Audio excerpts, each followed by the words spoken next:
Եկեք հասկանանք ինչ բան է արհեստական բանականությունը եւ կուրկ չսարքենք դրանից։ Արհեստական բանականությունը դա մի ամբողջ համալրի մաս է, ամենաերևացող, ամենասենսացիոն։ Սա գործիք է, ոչ ավել, ոչ պակաս։ Ինչպես ասենք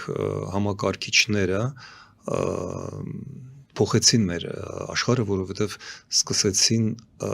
փոխարինել մարդկանց հաշվարկ կանելու մեջ, բայց հետո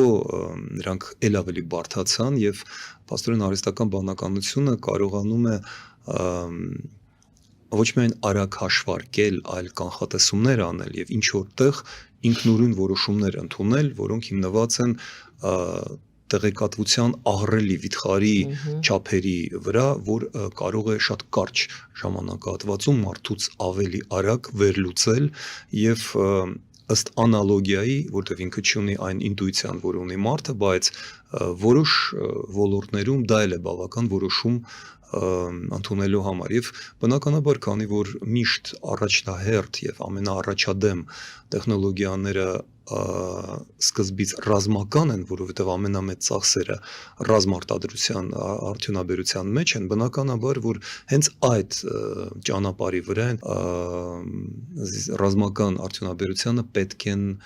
նաև ռոբոտներ մարդանման, որոնք կարողանում են նաև էմոցիաները նկատի առնել, դա կարևոր է թշնամու գործողությունները հասկանալու համար եւ փաստորեն մենք ստանում ենք գործիքներ, որոնք ավելի կատարյալ են որոշ ոլորտներում, քան նրանց ստեղծած մարդիկ։ Սա նոր իրականություն է եւ այո, սա բերելու է այնպիսի ահռելի վիթխարի փոփոխությունների առաջիկա 10-20 տարում, որ մենք հիմա դժվար ենք դա պատկերացնում, բայց որոնք բերելու են ահռելի փոփոխությունների նաեւ քաղաքական առումով։ Վերադառնանք այդ ձեր ձևակերպմանը, որ Հայաստանը պետք է որքան հնարավոր է շուտ այդ հարցը լուծի, գոնե կարծեմ ձեր կայքում եք դուք նշել, որ մինչև մարտի վերջը դուք սպասում եք, որ ազգային ժողովը կընդունի այդ հայտարարությունը Եվրամիության անդամակցության մասին։ Շատերը այս վերջին իրադարձություններից հետո տեսնում են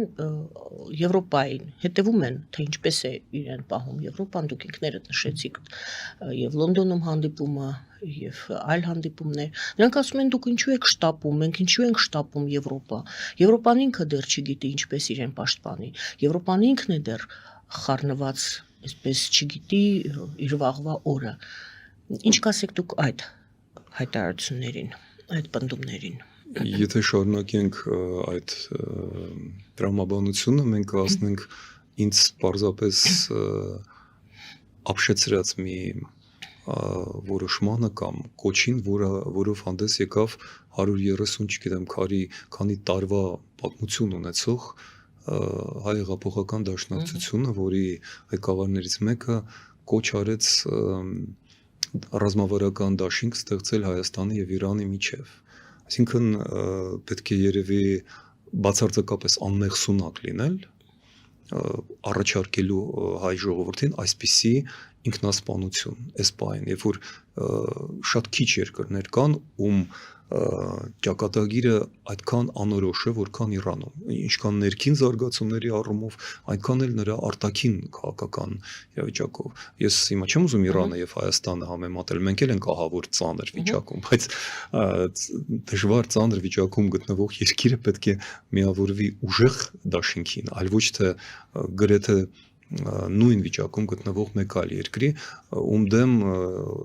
Միացյալ Նահանգները, Իսրայելը, Թուրքիան, արաբական աշխարհը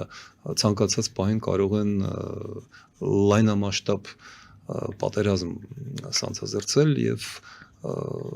առաջարկել խորհուրդ տալ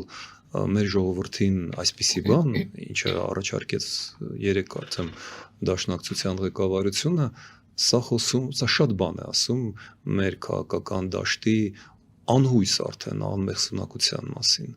Այդպես Դա որ այստեղ Ռուսաստանի կոնտեքստում էր նաև դա ասվում, որ անգամ Ռուսաստանի հետ պետք է շարունակել այո, այսինքն երկու ելքերն էլ շարունակել։ դեպի անդունդ տանող ելքեր են մեզ առաջարկում եւ սա քննարկել էլ իմ կարծիքով պետք է ոչ թե եթերում, այլ Բարի, դուք հոգեբուժարանում։ դերեցիք հակափաստարկ, որը մեկ այլ ուղղությամբ է տանում Հայաստանի ժողովրդի ուշադրությունը։ Դուք ասացիք, տեսեք, ասում են Իրան եւ դա ճիշտ ճանապարհ չէ։ Հիմա իմ հարցս Եվրոմիությանն էր վերաբերում։ Եկեք ուղիղ պատասխանը։ Եկեք ուղիղ պատասխանենք։ Շատ վաղուց Եվրոպան այսքան արագ չէր հզորանում մեր աչքի առաջ, ինչքան հենց հիմա, որովհետև ինչ ենք մենք տեսնում։ Առաջին անգամ 3-400 տարիների ընթացքում կոնտինենտալ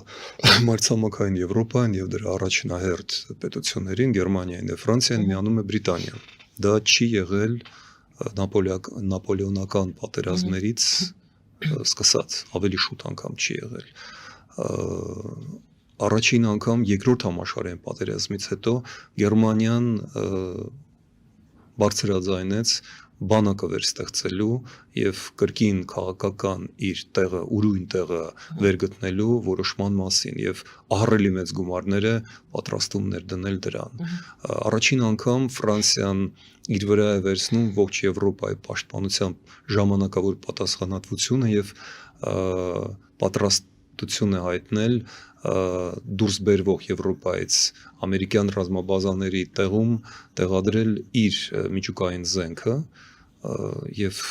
մենք տեսնում ենք, որ նույնը տեղի է ունենում եւ Լեհաստանում ու Բալտիայի երկրներում, Շվեդիան եւ Ֆինլանդիան արդեն կանխատեսելով այդ զարգացումները 1 տարի առաջ մտան ՆԱՏՕ-ի կազմի մեջ, ընդ որում ՆԱՏՕ-ն դա վերջնական հանգրվանը չէ, վերջին հանգրվանը չէ, որովհետեւ Եվրոպան փորձում է բացառել դիմադրությունը, հիշելով Հունգարիայի եւ Թուրքիայի վտանգավոր դերակատարությունը եւ գծում է մի նոր տարածաշրջանային եվրոպական ինտերմարիում, այդպես էին ես Լեհաստանում եւ Բալտյան երկրներում այդ քննարկմանն էի մասնակցում ինտերմարիում, այսինքն 3 ծովերի արանքում սև, միջերկրական եւ Բալտիկ ծովերի արանքում գտնվող տարածքը, որին հիմա միանում է հարավարևելյան Եվրոպա, որի մասին ես տարիներ շարունակ խոսում եմ։ Մենք հարավային Կովկաս չենք, կրկին ոչ միայն առաջարկում եմ, պահանջում եմ վերանալ, հեռանալ այդ հիմար եւ մի անգամ էլ աշխարհագրական պայմանական տերմինից։ Մենք հարավարևելյան Եվրոպայինք, դա է մեր փրկության միակ ճանապարհը։ Եվրոպայում դա գիտակցում են, Պանեվրոպա կազմակերպությունը հենց Վրաստանի եւ Հայաստանի քարտեզներով է գծում նոր Եվրոպայի սահմաններ, իսկ դա շատ լուրջ քաղաքական եւ քաղաքագիտական կենտրոն է։ Բարեբախտաբար մենք արդեն 2 տարի է, որ Հայաստանը կարողացանք եվրոպական կուսակցության ջանքերով միավորել պանեվրոպական միությանը եւ սա իմիջիալս դա 1922 թվականից Եվրամիության նախորդող մի քաղաքական պրոյեկտ էր, որը շարունակվում է հիմա, այդպես որ հենց այնտեղ է մեր ճանապարհը, մենք հիմա ես չեմ ուզում հիշաչար լինել, բայց նաև ձեր տաղավարում բազմաթիվ մարդիկ էին պնդում, որ Հայաստանին պետք չէ Եվրամիություն, մենք պետք է ուղիղ կապ ստեղծենք Միացյալ Նահանգների հետ, ոչ ՆԱՏՕ անդամ դաշնակից ձևաչափով, NNMA, այսպես կոչված, ես տարիներ առաջ ասում եմ, որ սա արկածախնդրություն է եւ Հայաստանի ճակատագրի հետ շատ անբարեխիղճ խաղ է, որովհետեւ Միացյալ Նահանգներում կարող էր փոխվել, ասում եմ ես տարիներ առաջ վարչակազմը եւ այդ դեպքում մեր պայմանագիրը առ-ոչինչ է դառնալու եւ հիմա եթե հիշենք որ Միացյալ Նահանգները առ-ոչինչ են անում Կանադայի հետ եւ Եվրամիության հետ իրենց պայմանագրերը որքան ծիծաղելի է հիմա չէ այն մարդկանց վիճակը ովքեր պնդում են որ Եվրամիության փոխարեն պետք է Միացյալ Նահանգների հետ դաշնակից լինելը ես դեմ չեմ դաշնակից լինելու Միացյալ Նահանգների հետ ես պարզապես հիշեցնում եմ որ մենք չենք կարող 51-րդ նահանգ դառնալ իսկ Եվրամիության անդամ դառնալ ոչ միայն կարող ենք այլ պարտավոր ենք